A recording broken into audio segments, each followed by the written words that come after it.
सलाम नमस्कार दोस्तों, welcome to zero infinity channel. Dear aspirant, आज इस लेक्चर के अंदर एक हम और नई चीज सीखेंगे related to the geometry and the trigonometry.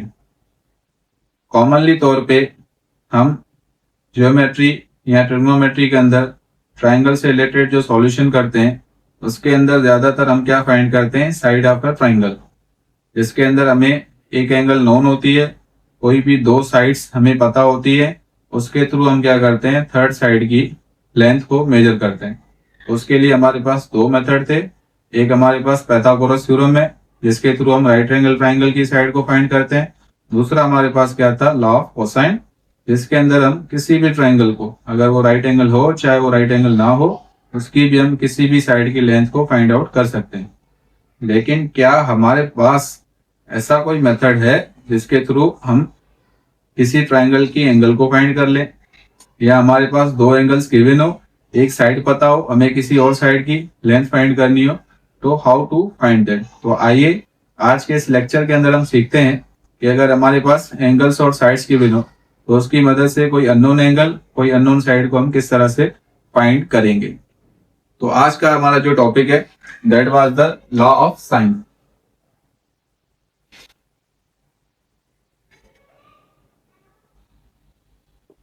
तो लॉ ऑफ साइन को मॉडिफाइड फॉर्म के अंदर कन्वर्ट करने वाला या इसका जो कॉन्सेप्ट देने वाला था दैट वाज द अबू अल वफा अल बुज़जानी, जिसको हम कॉमनली क्या कहते हैं, अबू अल वफा। That was the Persian mathematician who gave the concept regarding the length and angle of the triangle. अगर हमारे पास एंगल्स नोन है, एक साइड पता हो, तो दूसरी साइड की लेंथ भी हम फाइंड कर सकते हैं। अगर हमारे पास दो साइड हो, एक एंगल हो, तो उसकी मदद से हम किसी और एंगल को भी क्या कर सकते हैं, फाइंड कर सकते हैं। लॉ ऑफ कोसाइन के अंदर हम सिर्फ क्या करते हैं, मेजरमेंट ऑफ अ साइड। लेकिन लॉ ऑफ साइन के अंदर हम किसी साइड की लेंथ को भी फाइंड कर सकते हैं, साथों साथ किसी साइड की एंगल को भी हम फाइंड कर सकते हैं। तो लॉ ऑफ साइन को हम किस तरह से लिखते हैं, length of side divide by angle. Let suppose length of side हमारे पास क्या है, ए, और उसकी जो एंगल है that was the alpha. Second side हमारे पास क्या है, बी, और उसकी अपोजिट जो एंगल है दैट वाज द बीटा। और थर्ड हमारे पास साइड क्या है, C, that was the opposite angle was the gamma. तो उसकी जो अपोजिट एंगल है वो हमारे पास क्या है, गामा। यहाँ इसको जनरल फॉर्म के अंदर आप याद रख सकते हैं कि लेंथ ऑफ साइड, जो भी साइड हो हमारे पास, डिवाइड किसके साथ करना है, अपोजिट साइड की एंगल के साथ। ये इसका जनरल फार्मूला है। मिसाल के तौर पे अगर हमारे पास कोई भी ट्राइंगल हो, एक हमारे पास ट्राइंगल है, ये हम कहते हैं कि इस ट्राइंगल की ये साइड हमारे पास क्या है, ए, इस साइड को हम क्या कहते हैं, साइड बी, और ये हमारे पास साइड क्या है, साइड सी। अब हमें मिसाल के तौर पे इस ट्राइंगल के अंदर हमें कोई भी दो एंगल्स पता है। मिसाल के तौर पे एक एंगल हमें पता है कि एंगल हमारे पास कितनी है, 45 डिग्री है। एक एंगल हम कहते हैं हमारे पास कितनी है, 90 डिग्री की है। ठीक है, उसके बाद हमें एक साइड की लेंथ पता है।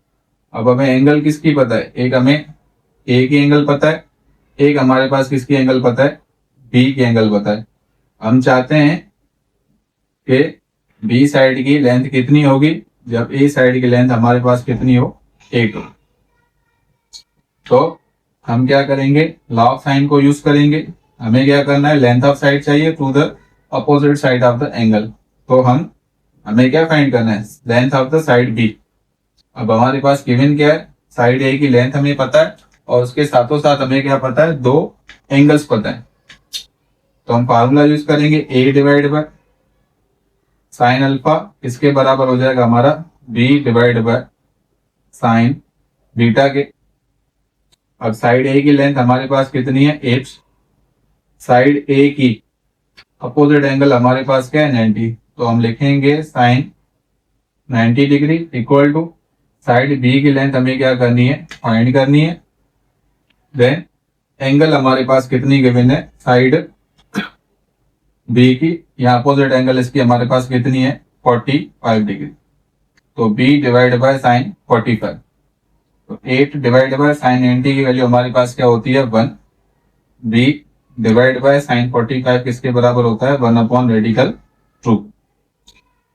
ठीक है, अब इसको अगर हम b के लिए सॉल्व करें तो b हमारा किसके बराबर हो जाएगा 8 divide by radical 2, 8 divide by radical 2, हमने इसको सिंप्लीफाई किया है, या बी साइड हमारी किसके बराबर हो जाएगी, इसको हम लिख सकते हैं 8 डिवाइड बाय रेडिकल 2 की वैल्यू हमारे पास क्या होती है 1.414। अब इसको हम सिंप्लीफाई करेंगे, जो भी हमारे पास वैल्यू आएगी अप्रोक्सीमेशन के हिसाब से आएगी, तो हमारे पास अराउंड जो वैल्यू है वो 5 to 6 के बीच में होगी, जो भी अप्रोक्सीमेट वैल्यू हमारे पास आएगी अराउंड द 5 to 6।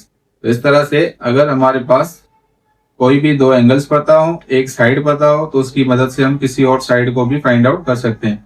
अब ये पॉसिबिलिटी जो है हमारे पास लॉ ऑफ कोसाइन के अंदर नहीं है। लॉ ऑफ कोसाइन के अंदर किसी भी साइड की लेंथ फाइंड करने के लिए हमें एटलीस्ट क्या चाहिए, दो साइड की लेंथ चाहिए, लेकिन लॉ ऑफ साइन जो है हमें ये पॉसिबिलिटी देता है कि अगर आपके पास दो एंगल हो, एक साइड हो, फिर भी आप फाइंड कर सकते हैं कि दूसरी साइड की लेंथ क्या होगी।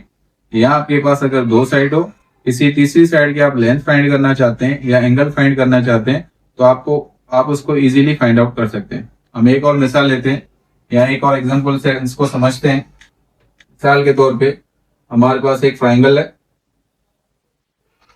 इस ट्राइंगल की इस साइड को हम कहते हैं ए, ये साइड हमारे पास क्या है बी, और ये साइड हमारे पास क्या है सी।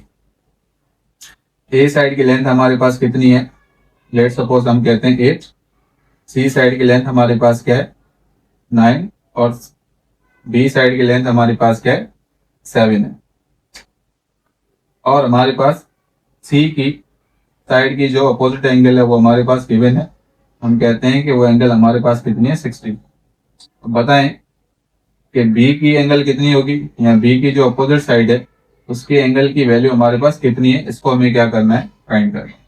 ठीक है, तो हमारे पास बी साइड पता है, बी साइड की हमें क्या फाइंड करनी है, अपोजिट एंगल फाइंड करनी है। ठीक है, सी साइड पता है, सी साइड की हमारे पास क्या है अपोजिट एंगल गिवन है, तो हम क्या करेंगे बी और सी साइड की लेंथ टू एंगल का क्या लेंगे रेशियो, तो हम लिखेंगे B divide by sine beta किसके बराबर हो जाएगा C divide by sine gamma के। अब बी साइड की लेंथ हमारे पास कितनी है 7, बी साइड की जो अपोजिट एंगल है उसको हमें क्या करना है फाइंड करना है, इक्वल टू सी साइड की लेंथ हमारे पास कितनी है 9, और सी साइड की अपोजिट एंगल हमारे पास कितनी है साइन 60 डिग्री। तो इसको सिंप्लीफाई करें हम, तो ये हमारे पास 7 डिवाइड बाय साइन बीटा किसके बराबर हो जाएगा 9 डिवाइड बाय साइन 60। अब साइन 60 की वैल्यू हमारे पास क्या होती है, रेडिकल 3 डिवाइड बाय 2, ये वैल्यू होती है हमारे पास।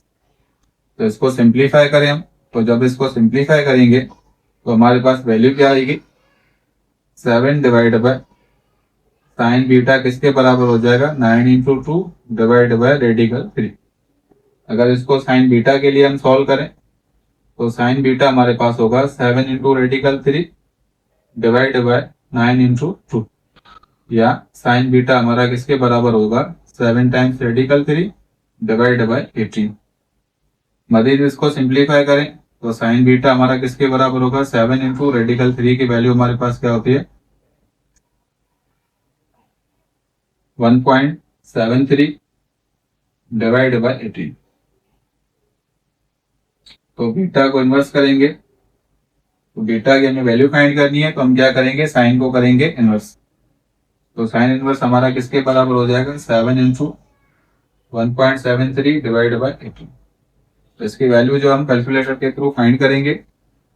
तो बताने का पर्पज ये है कि अगर हमारे पास कोई भी इस तरह से रिलेटेड ज्योमेट्री के अंदर ट्राइंगल से रिलेटेड कोई न्यूमेरिकल या क्वेश्चन आता है तो उस क्वेश्चन को हम किस तरह से सॉल्व कर सकते हैं। तो हमारे पास दोनों पॉसिबिलिटीज है। तो मेरे हिसाब से मैं आपको यही प्रेफर करूंगा कि आपको लॉ ऑफ साइन याद होना चाहिए।